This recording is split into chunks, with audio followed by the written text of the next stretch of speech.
Miss Evangeline et le monstre de Léo Pichelli.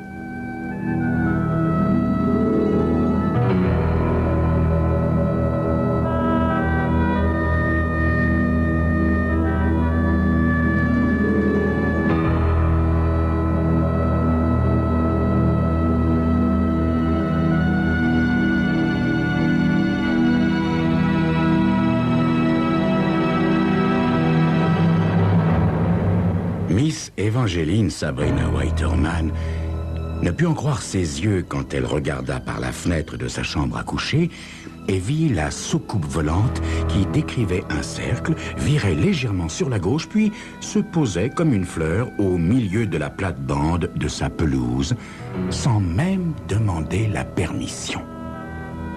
Oh ben ça alors, au bon milieu de mes fleurs. Ils sont complètement perdus, sans aucun doute. Miss Evangeline n'attendit pas le débarquement des petits hommes verts. Le temps manquait. Il fallait tout de suite prévenir la police. C'était urgent, très urgent. Voyons, peut-être même la ville entière était-elle envahie, ou même toute la planète. Elle fila au rez-de-chaussée, prit le téléphone dans le vestibule, forma le numéro du commissariat de police et attendit la sonnerie. Comme rien ne se déclenchait au bout de 2 minutes, elle se souvint. On avait coupé sa ligne pour non-paiement. Mon Dieu. Elle courut au garage, derrière son antique demeure qui datait des années 1800 et qui aurait dû être classée monument historique, et monta dans la vénérable Packard que son père lui avait laissée avant de mourir. Miss Evangeline Whiterman monta d'un pas ferme l'escalier du commissariat et pénétra dans l'immeuble. Des soucoupes volantes. Un lundi. C'était vraiment pas une façon de commencer la semaine. « Ah, bonjour, Miss Evangeline !» dit l'agent Carson. « Belle journée, n'est-ce pas ?» Miss Evangeline lui adressa un hochement de tête poli et demanda à voir immédiatement le sergent McReynolds. Miss Evangeline suivit le couloir jusqu'au bureau du sergent McReynolds. À son entrée dans le bureau, McReynolds leva les yeux et soupira en la voyant. « Ah, bonjour, Miss Evangeline. » « Bonjour à vous, sergent. Je viens signaler une soucoupe volante. » Allons bon, là autre chose. Oui, elle a atterri sur ma pelouse à 3h09 très exactement cet après-midi. Voulez-vous envoyer tout de suite une voiture de police ou ce que l'on envoie dans pareil cas? Eh ben, je vais envoyer l'agent Carson enquêter immédiatement. Au revoir, Miss Evangeline.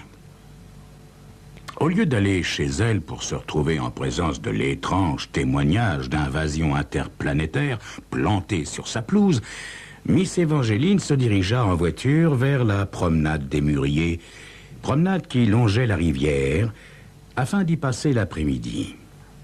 Elle s'assit sur un banc à l'ombre de son orme favori et surveilla la rivière, mais le monstre de la promenade des Mûriers ne se montra pas. Elle l'avait déjà aperçu 2 fois. La première, elle avait appelé les gens qui étaient près d'elle tout en le montrant du doigt, mais ils n'avaient pas réussi à le voir. Le monstre était très intelligent et il avait été trop vif pour eux. Mais elle l'avait bien vu, elle. Elle se promit de dire au sergent McReynolds d'apporter des grenades sous-marines. Les jours du monstre étaient comptés, pensa-t-elle avec une satisfaction sardonique en jetant un coup d'œil serein sur la promenade. Voyons. Mais que faisait cet homme là-bas près de l'érable rouge? Il épinglait un papier sur l'arbre. Voilà ce qu'il faisait. Miss Evangeline se leva et se précipita vers lui. « Oh, c'est vous, Miss Evangeline. »« Bonjour, Monsieur Michelson. Qu'est-ce que c'est? Un message pour quelqu'un? » »« Ah, c'est une annonce offrant une récompense à qui ramènera Mitzi, notre petit caniche. Elle a été volée ici même hier après-midi. J'offre une récompense de $250. » Oh, c'est une très grosse somme, Monsieur Michelson. Oui, mais depuis que nous avons perdu Mitzi, notre petit-fils, dont nous avons la garde, ne cesse de pleurer. Alors, voyez-vous, l'argent ne compte pas. J'espère que vous retrouverez la pauvre Mitzi, Monsieur Michelson, dit Miss Evangeline, en retournant vers son observatoire, je veux dire vers son banc. Elle se rassit, puis ferma les yeux. Quand elle les rouvrit, le soleil avait disparu. Il y avait des étoiles dans le ciel. Comment? Elle s'était endormie. Et M. Michelson était toujours près de l'érable, comme s'il ne s'était pas écoulé de temps. Elle le vit ôter la fichette de l'arbre, tandis qu'elle se mettait debout. Elle avait presque atteint la sortie de la promenade quand M. Michelson arriva à sa hauteur. Vous étiez en train d'enlever la fiche. Vous avez dû retrouver Mitzi, Monsieur Michelson. Non, pas encore, Miss Evangeline. Mais un homme m'a téléphoné pour dire qu'il était disposé à me rencontrer et à me rendre à midi si je ne lui posais pas de questions. Je lui ai affirmé que je ne lui poserais pas de questions et je vais le rejoindre maintenant. Vous auriez dû téléphoner au sergent McReynolds, Monsieur Michelson. Voyez-vous, valer un chien est un acte délictueux. Remarquez, non, ça n'aurait probablement servi à rien que vous lui téléphoniez. Voyez-vous, je lui ai signalé un tremblement de terre sous ma maison la semaine dernière et il m'a dit que j'avais rêvé. Une fois dans sa vieille Packard, Miss Evangeline mit du temps à trouver la clé de contact, mais elle finit par la dénicher tout au fond de son sac à ouvrage. Elle démarra, et en remontant la grande rue, elle aperçut M. Michelson et un autre homme dans une rue déserte. Mais où était donc Mitzi? Soudain, elle vit M. Michelson lever le bras sans réussir à se protéger des coups que l'autre lui assénait. Elle arrêta sa voiture au milieu de la rue au moment où M. Michelson tombait sur le pavé et que l'autre s'agenouillait près de lui et se mettait à fouiller dans ses poches. Miss Evangeline, n'écoutant que son courage, se précipita vers l'endroit où gisait M. Michelson et elle entra en collision avec l'assaillant qui fuyait le lieu de son forfait. Le visage pâle de l'individu, sa fine moustache et la méchanceté de son regard s'imprimèrent d'une façon indélébile dans le cerveau de Miss Evangeline. Quand elle fut remise de la collision, elle se hâta vers l'endroit où gisait M. Michelson. L'homme lui avait volé son portefeuille avec tout l'argent de la récompense. Miss Evangeline décida d'aller in petto relater elle-même l'incident au sergent McReynolds, mais plus tard, en arrivant chez elle, après avoir déposé M. Michelson, elle réfléchit que cela ne servirait à rien, parce que la soucoupe volante était toujours au beau milieu de sa plate-bande, jetant des lueurs vertes sous la clarté de la lune. Donc, l'agent Carson n'avait pas fait le nécessaire pour l'enlever. Décidément, mon Dieu, décidément, on ne pouvait pas compter sur la police. Le lendemain après-midi, Miss Evangeline s'assit près des bosquets de mûriers sur la promenade, se confondant pratiquement avec eux. C'était intentionnel. En effet, le monstre pouvait apparaître à tout moment et elle ne voulait pas qu'il la repère avant qu'elle ait eu une chance de donner l'alarme. Tout en surveillant la rivière, Miss Evangeline inspectait la promenade avec, sans trop savoir pourquoi, une certaine inquiétude. Ce vieil homme là-bas, en train de donner à manger aux pigeons. Ah oui, ça devait être Joe Carlotto, un retraité de la sécurité sociale. Il y avait 2 dames, presque aussi âgées qu'elle, qui déambulaient sur la promenade au bord de la rivière. Il y avait les inévitables enfants. Partout, les nounous avec leurs landaux. Mais qui diable était celle-ci en uniforme blanc, avec des cheveux décolorés? Si décolorée qu'on aurait dit une girl échappée d'une boîte de nuit de dernier ordre. La jeune femme, car elle ne pouvait pas avoir plus de 25 ans, était assise sur un banc voisin, le landau dont elle était chargée arrêté près d'elle. Mais voyons, qui était-elle? Miss Evangeline ne la connaissait pas. Ne trouvant pas de réponse à la question, Miss Evangeline soupira, ferma les yeux et somnola dans les chaudes éclaboussures de soleil qui filtraient à travers les feuilles. Quand elle se réveilla, quelque chose clochait. Elle le sentait. Les enfants étaient là, tout allait bien. Tous les chiens se promenaient en sécurité au bout de leur laisse. La demeure du maire était toujours là, face à la promenade. Alors quoi?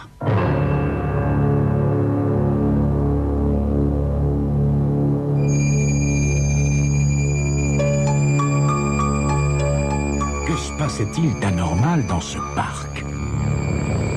Eh bien, c'est ce que vous saurez dans quelques instants.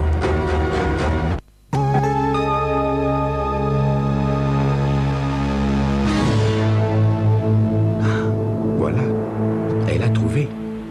Ce quelque chose qui ne va pas, c'est l'homme assis près de la jeune nurse. Tous deux parlaient en chuchotant avec animation. La jeune femme ne semblait pas prêter attention à la fine moustache et à la méchanceté dans le regard de l'homme. Mais Miss Evangeline, elle, y fut très sensible. Elle s'efforça de réfléchir avec calme. Que devait-elle faire? D'abord, ne pas crier. Une dame ne crie pas. Avant qu'elle ait pris une décision, les événements se mirent en marche. L'homme se leva et s'en alla, mais pas très loin. Il musarda près de la camionnette du marchand de glace. La jeune femme lui fit un clin d'œil, ferma les paupières et s'endormit. L'individu revint vers elle, mais au lieu de la réveiller, comme Miss Evangeline s'y attendait, l'homme s'éloigna avec le landau. En quelques secondes, il avait disparu. La jeune femme fit mine de se réveiller, puis hurla. Son hurlement était 2 fois plus fort que la sirène des pompiers de la ville. Toutes les activités cessèrent sur la promenade. Chacun regarda, puis accourut près de la jeune femme. « Le bébé! Quelqu'un a volé le bébé! Au secours! Police! Police !» Miss Evangeline, avec un calme glacial et une détermination inébranlable, se leva de son banc et se dirigea vers la jeune femme. « Là, calmez-vous, mon petit, calmez-vous, ne pleurez plus. Venez, je vais vous conduire chez les parents du bébé. Comment s'appellent-ils, les parents du bébé? Monsieur et Madame Emory » sanglota la nurse. Dans le living room des Emory, les parents du bébé kidnappé, Madame Emory avait une crise de nerfs.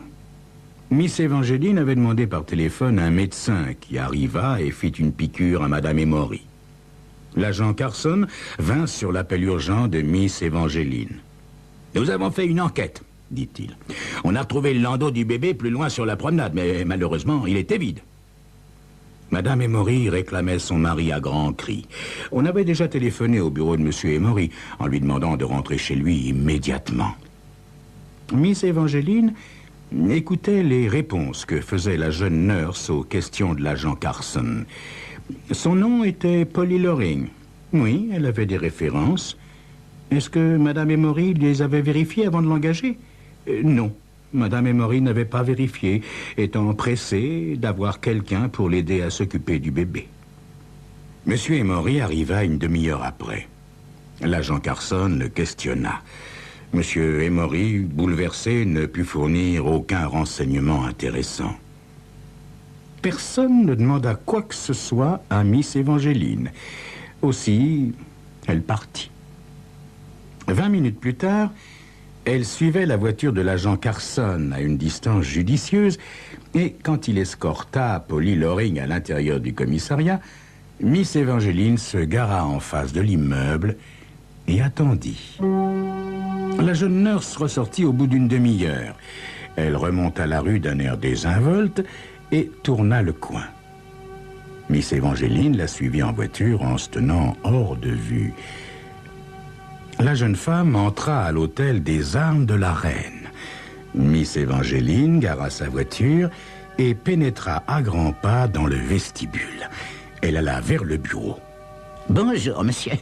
Je suis Miss Evangeline Whiterman. »« Comment ça va, Miss? Qu'est-ce qui vous amène? » « Il y a eu un kidnapping cet après-midi sur la promenade des Mûriers et... »« Oh, oui, Miss, tout le monde en parle déjà en ville. »« La bonne d'enfant, Miss Polly Loring, habite ici, je crois. » Effectivement, chambre 190. Miss Evangeline se dirigea vers l'ascenseur et monta à la chambre 190. Elle frappa fermement à la porte. « Qui êtes-vous » demanda Polly Loring. « Ma chère, j'étais sur la promenade cet après-midi quand le bébé Emory a été kidnappé. Vous ne vous souvenez pas de moi. Je vous ai aidé. »« Ah oui, bien sûr, je vous reconnais maintenant, madame. Mais écoutez, j'ai un mal de tête terrible. J'ai vu l'homme qui a pris l'enfant, mon petit. »« Vous l'avez vu, madame? » Oui, mon petit. Il avait une moustache assez miteuse. Il portait un pantalon marron et un sweater écossais. Puis-je entrer, ma chère? Je voudrais vous parler un moment, si c'est possible. À contre-cœur, Polly Loring s'écarta, tandis que Miss Evangeline poussait la porte et entrait dans la chambre. Elle s'assit sur le seul fauteuil de la pièce et dit à Polly Loring qu'elle était effrayée au point d'en perdre la tête. Elle lui parla de la soucoupe volante et du monstre de la promenade des Mûriers. Et maintenant, ce kidnapping. J'ai terriblement peur pour mes économies. Vos économies, madame? Oui. J'ai en effet pas moins de 50 000 $, précisa Miss Evangeline, quelque peu choquée quand même par l'énormité de son mensonge. Peut-être devrais-je les déposer dans une banque? Parce que vous gardez ça chez vous, madame? Oui, je n'ai pas confiance dans les banques. J'ai jamais eu confiance dans les banques. Voyons, la raison pour laquelle je suis venu, mon petit, c'est que je voulais vous demander si, par hasard, vous aviez reconnu l'homme qui a kidnappé le bébé, d'après le signalement que je viens de vous donner. Si vous voyez qui c'est, cela simplifierait beaucoup les choses pour les policiers, n'est-ce pas? Moi, ils ne m'écouteraient pas, je le crains. Mais si vous y alliez, si vous pouviez l'identifier... Non, madame, je vois pas du tout qui c'est, l'homme dont vous me parlez, là. Eh bien, c'est dommage, mon petit. C'est dommage. Non, eh bien, écoutez, il faut que je m'en aille. Bonsoir. Miss Evangeline avait déjà presque un pied dans le couloir quand elle entendit le chien aboyer dans la chambre de Polly. Celle-ci essayait bien de fermer la porte, mais Miss Evangeline ne bougea pas. C'est votre caniche? Oui, madame. Oui, je la garde enfermée dans la salle de bain. C'est une bête qui est pas propre, voyez. Elle m'a été donnée en cadeau par un type que je connais. Ah, c'est cela, oui. Eh bien, bonsoir, ma chère. Je suis vraiment désolée de vous avoir dérangé. Miss Evangeline sortit dans le couloir et, satisfaite de sa démarche, se dirigea vers l'ascenseur. Bon, elle savait où était Mitzi, mais où se trouvait le bébé Emory? Dans la salle de bain, lui aussi? Elle n'avait pas le temps de spéculer davantage. Il fallait qu'elle se hâte de rentrer chez elle. Elle attendait des hôtes plus tard dans la soirée. Ce soir-là, à 23 heures, Miss Evangeline éteignit toutes les lumières de la maison, mit un châle sur ses épaules et sortit sur la véranda. Elle ferma la porte à clé, se dirigea vers la Paccard, y monta et s'éloigna dans la nuit. Elle gara la Paccard à une rude distance et revint en longeant les haies qui poussaient sur les pelouses des maisons en face de la sienne. À 23h30, les hôtes qu'elle attendait arrivèrent. Ils se glissèrent comme des ombres sur la pelouse et dans la véranda, où ils essayèrent la porte d'entrée qu'ils trouvèrent fermée à clé. L'homme ouvrit une fenêtre, la femme grimpa à l'intérieur, il la suivit. Miss Evangeline traversa vivement la rue et contourna la maison. Elle souleva les châssis inclinés de la cave et descendit l'escalier qui menait à la chaufferie. Elle entendait aller et venir bruyamment au-dessus. Elle monta silencieusement les marches conduisant à la cuisine et ouvrit la porte avec précaution. Ses visiteurs étaient toujours dans le living room. Miss Evangeline voyait les faisceaux de leurs torches aller et venir sur le parquet le long des murs. « J'ai regardé en haut, » chuchota Polly. « Elle n'est pas dans la maison.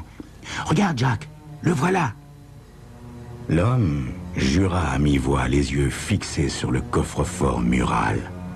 « Il va falloir qu'on démolisse le mur pour atteindre le magot. » Miss Evangeline espérait bien qu'il ne ferait pas ça. La facture des réparations serait affolante. Polly dirigeait la lumière de sa torche sur le coffre-fort mural.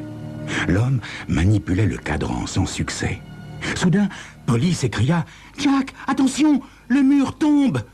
En effet, comme mue par un mécanisme secret, la cheminée avait pivoté sur elle-même, libérant l'entrée d'une pièce secrète.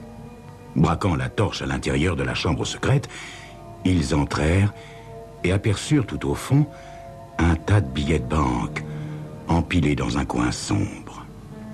Alors Miss Evangeline s'élança en trottinant comme une souris dans le living room obscur, esquivant habilement les meubles. « Cet argent ne vaut plus rien, mes pauvres amis !»